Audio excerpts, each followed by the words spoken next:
Howdy y'all. I'm outside today. It's a pretty darn hot day in Texas. I'm going to be working in my garden a little bit though. Hopefully mostly in the shade, but we'll see how that goes. Sometimes I get a little bit crazy and then I get a little bit sick, but it's whatever. So today, right now, I'm going to show you how to propagate your rosemary with a hanger and some needle nose pliers. So, okay, I'm back. My littles are helping me today. Usually my pit bull Benjamin is helping me out too. Anyway, he's helping Daddy weld right now. So what I'm going to show you is, here's a hanger that I use. I strongly dislike wire hangers, so this is a perfect use in my world for them whenever they come into my life. I'll usually get about 5 rosemary stakes out of a hanger. I do not use this part. I just cut it off right there because unwinding that and trying to straighten it out is just more trouble than my hands want to deal with. So I typically cut here and here, bend that one. I cut here, that becomes one. Do the same thing over here. And then I have 2 right here. And so that's what I have already done. Pardon me if my feet get in the frame. So all this, all these pieces of pottery, just for information's sake, they're not here for any specific reason. They were the bottom of the previous pots that these little guys were in, and so they just came over with them whenever I transplanted them here. Like I said, it's a very hot and sunny day here in Texas, so you're going to see some sun and shade go by as I do this. So this is one that I've already done, and you can see where I have taken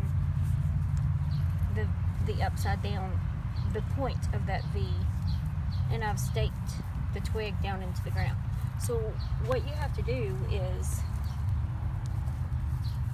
it's easier for me to work without the glove, but what you do is you just take the lowest branches that are long enough to lay flat on the ground.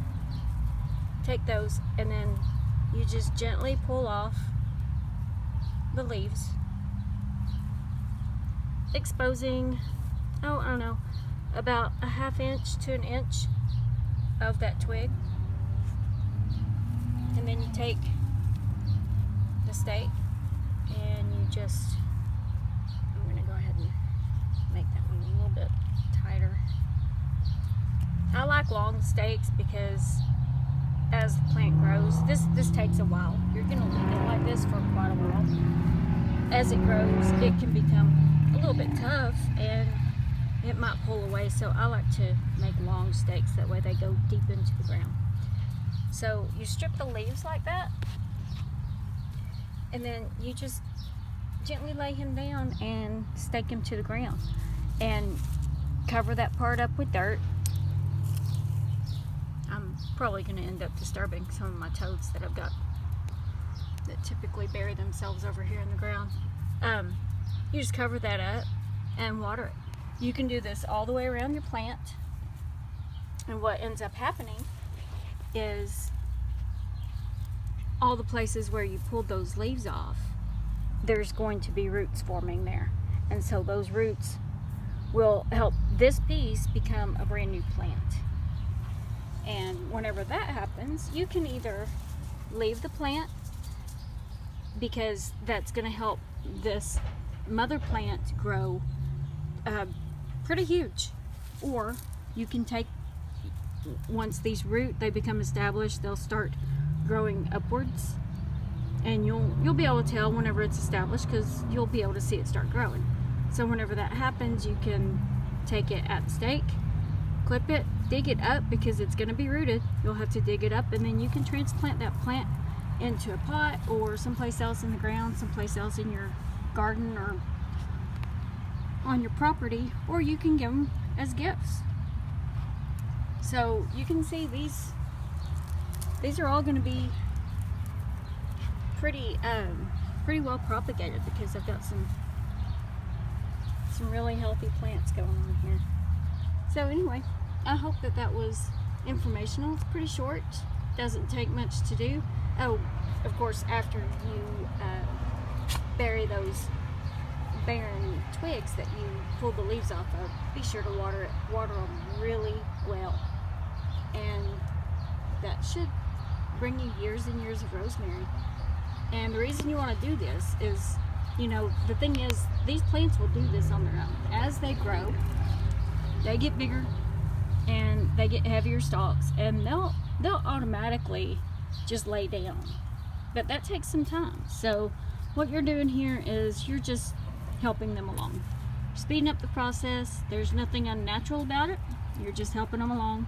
They're gonna do it, and you get to enjoy a more luscious and lush bush to use for your cooking without stripping the small tiny little plants that you have.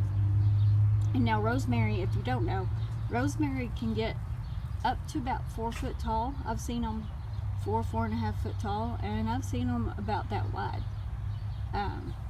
So it is definitely a plant that you want in your place, and something you can use a lot of. So I hope this was helpful. If you liked it, like it on the page and share it if you know someone that would find it useful. And enjoy. Thank you for watching.